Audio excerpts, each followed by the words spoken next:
ঠিক তখনই সেখানে এক ভয়ঙ্কর সাদা হায়না একটি গরুকে টানতে টানতে নিয়ে আসে। তারপর হায়নাটা কর্কশ শব্দে জোরে ডেকে ওঠে, চল কপিলা, আজ তোকে নিয়ে সুন্দরবনের জঙ্গলের ভিতরে যাই। ওখানে অনেক কচি কচি ঘাস আছে, তুই মন ভরে খাস, কেমন? এই কথা বলে মাধবী তাদের কপিলা গরুকে নিয়ে জঙ্গলের দিকে হেঁটে যায়। আর যেতে যেতে বলে, তোর কোনো ভয় নেই, ওখানে তোর মতো অনেকের গরু ঘাস খেতে আসে, তুই একদম চিন্তা করিস না। ওখানে কোনো বাঘও আসে না, তুই মন ভরে ঘাস খাবে আর আমি ততক্ষণ জঙ্গল থেকে কাঠ কুড়িয়ে নিয়ে আসবো। এই কথা বলতে বলতে মাধবী তার কপিলা গরুকে নিয়ে জঙ্গলের গভীরে এসে পৌঁছায়। তারপর এ কি, আজ মাত্র এখানে দুটো গরু বাঁধা, তাহলে কি আজ বেশি কেউ জঙ্গলে কাঠ কুড়াতে বা মধু সংগ্রহ করতে আসেনি? এখানেই তো তারা গরু বেঁধে তারপরে কাজে যায়। এরপর মাধবী কপিলা গরুকে সেখানে বেঁধে সে নিজে আরো একটু জঙ্গলের ভিতরে যায় কাঠ কুড়োতে। কাঠ কুড়োতে কুড়োতে এমন সময় হঠাৎ সে শুনতে পায়, বাপরে বাপ, কি ভয়ঙ্কর ডাক! এটা তো হায়নাদের ডাক, মনে হচ্ছে আশেপাশেই কোথাও তারা আছে।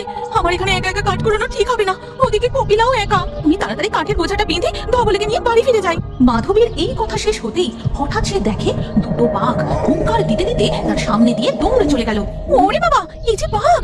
মনে হয় আমার অস্তিত্বের টের ওরা পায়নি, না হলে এত কাছ দিয়ে দৌড়ে পালালো। আমার গন্ধ বাঘগুলোর নাকে গেলে আমি আর এতক্ষণ গোটা থাকতাম না। কি আর একটা বাঘ দৌড়াতে দৌড়াতে যাচ্ছে।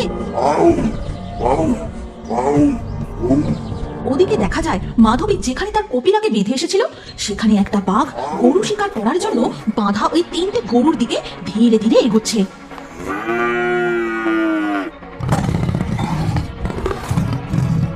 বাঁধা গরুগুলো বাঘটাকে দেখে ভয়ে জোরে জোরে ডাকতে থাকে।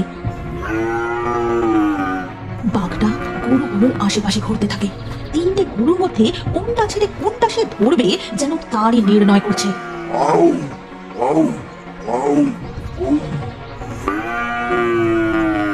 এরপর বাঘটা ঝাঁপিয়ে কপিলা গরুর পা কামড়ে ধরে। ঠিক তখনই সেখানে আসে এক দানব আকৃতির সাদা হায়না। রয়্যাল বেঙ্গল টাইগার হয়েও ওই হায়নাটাকে দেখে মুখের শিকার ছেড়ে দিয়ে বাঘটা ভয়ে দৌড়ে পালিয়ে যায়। এরপর সাদা হায়নাটা ধীরে ধীরে গরুগুলোর কাছে যায়। তারপর একটা লাল গরুকে ধরে টানতে টানতে জঙ্গলের ভিতরে নিয়ে যায়।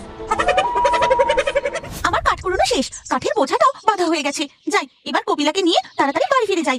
এই কথা বলে মাধবী তার কপিলা গরুর কাছে যেতেই সে চমকে ওঠে, মাথা থেকে কাঠের বোঝা পড়ে যায়। এ কি রে কপিলা, তোর পায়ে কি হয়েছে?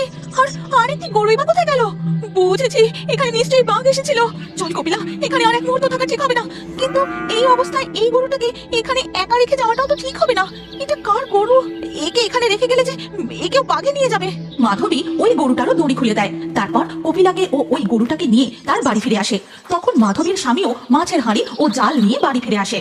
কি গো মাধবী, এটা আবার কাদের গরু বাড়ি নিয়ে এসেছো গো? এ কি, কপিলার পায়ে যে কামড়ের দাগ, কি হয়েছিল গো কপিলার? আমি আজ ওকে নিয়ে জঙ্গলে কাঠ কুড়াতে গিয়েছিলাম, যেখানে সবাই গরু বাঁধে সেখানে কপিলাকে বেঁধে। মাধবী তার স্বামী গৌতমকে জঙ্গলের পুরো ঘটনাটা খুলে বলে।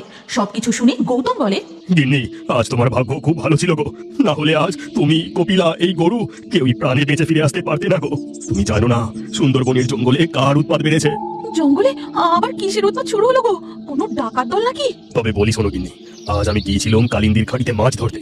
সেখানে সবাই যেতে সাহস করে না, তাই মাছও ভালো পাওয়া যায়। গৌতম মাধবীকে পুরো ঘটনাটা বলতে থাকে।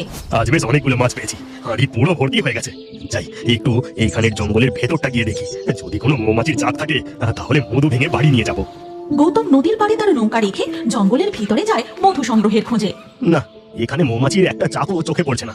যাই আর একটু ভিতরে গিয়ে দেখি। এই কথা বলে গৌতম জঙ্গলের আরো ভিতরে যায়। তখনই হঠাৎ তার চোখে পড়ে দুটি বাঘ মাটিতে লুটিয়ে পড়ে আছে।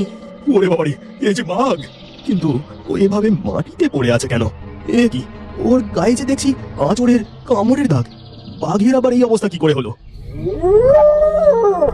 ঠিক তখনই সেখানে এক ভয়ঙ্কর সাদা হায়না একটি গরুকে টানতে টানতে নিয়ে আসে। তারপর হায়নাটা কর্কশ শব্দে জোরে ডেকে ওঠে, হে ভগবান, এই যে সাদা হায়না! তার মানে এই হায়নাই এই দুটো বাঘের এই অবস্থা করেছে। এবার আমি কি করি? এখনই আমাকে এখান থেকে পালাতে হবে। এই বলে গৌতম গাছের আড়াল থেকে পিছু হাঁটতেই মারায় কিছু শুকনো পাতা, আর সাথে সাথেই হায়নাটা তাকে দেখে ফেলে। এবার আমি গেলাম রে, হায়নাটা যে আমার দিকেই আসছে। যা যা যা বলছি, যা। কি করি, প্রাণে বাঁচতে গেলে কিছু একটা করতেই হবে। হয়তো পেয়েছি, হয়তো গাছের ডালে মৌমাছি চাক। মুহূর্তের মধ্যেই গৌতম একটা পাথর তুলে নিয়ে সোজা ছুঁড়ে দেয় মৌমাছির চাকে, আর মৌমাছিগুলো উড়ে সাদা হায়নাটাকে ঘিরে ধরে। তারপর তারপর কি হলো গো? তারপর আমি নৌকা নিয়ে সোজা পৌঁছাই ফরেস্ট অফিসারদের কাছে। সেখানে সাদা হায়নার কথা জানিয়ে কোন রকম প্রাণ হাতে নিয়ে বাড়ি ফিরে এসেছি গিন্নি। বনবিবি খুব রক্ষা করেছেন গো। চলো ঘরে চলো। এরপর ধীরে ধীরে রাত হয়ে যায়। গভীর রাতের জ্যোৎস্না আলোয় দেখা যায় ওই সাদা হায়না মাধবীর স্বামীর গন্ধ শুঁকতে শুঁকতে তাদের বাড়ির কাছে চলে এসেছে। তখন কপিলা গরু হায়নাটাকে দেখে জোরে জোরে ডাকতে থাকে। ওই গো, উঠো না, দেখো তো আমাদের কপিলা গাই এত ডাকাডাকি করছে কেন? কোনো কি চোর ডাকাত এলো নাকি? তাই তো, যাই গিয়ে দেখে আসি। এই বলে গৌতম দরজা খুলে উঠানে বেরিয়ে দেখে কোথাও কিছু নেই। তারপর গোয়াল চালার কাছে এগোতেই গরুটা আবার জোরে জোরে ডাকতে শুরু করে। কি হলো রে কপিলা, এই মাঝরাতে তুই এত জোরে জোরে ডাকছিস কেন? হায়নাটা লুকিয়েছিল। এবার পিছন দিক থেকে ধীরে ধীরে গৌতমের দিকে এগোতে থাকে, আর এই দেখে কপিলা। চুপ কর কপিলা, চুপ কর, এত ডাকিস না, তোর খিদে পেয়েছে নাকি? গৌতম বুঝতেও পারে না যে ওই সাদা হায়না তাকে শিকার করার জন্য একদম তার পিছনে চলে এসেছে। কপিলা এত তো ডাকাডাকি করে না, আশপাশটা একটু ভালো করে দেখি তো। এই বলে গৌতম ঘুরতেই দেখে তার সামনে জঙ্গলের ওই দৈত্যাকার সাদা হায়না। এটা যে ওই হায়নাটার ডাক।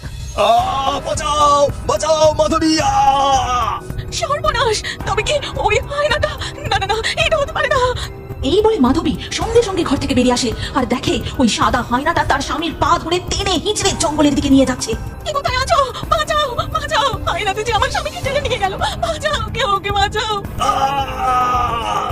এরপর ওই হায়নাটা গৌতমকে নিয়ে জঙ্গলের গভীরে মিলিয়ে যায়, আর মাধবী কাঁদতে কাঁদতে তাদের উঠানে বসে পড়ে। হায়না, আমি তোকে ছাড়বো না, এর প্রতিশোধ আমি নেবই। আপনারা যদি এই গল্পের পরবর্তী পর্ব দেখতে চান তাহলে বাঁদিকে চ্যানেলের লোগোর উপর ক্লিক করলে আপনারা সুন্দরবন কার্টুন নামে একটি নতুন চ্যানেল দেখতে পাবেন। সুন্দরবন কার্টুন চ্যানেল এবং গোভূতের কার্টুন চ্যানেলটি এক্ষুনি সাবস্ক্রাইব করে নিন।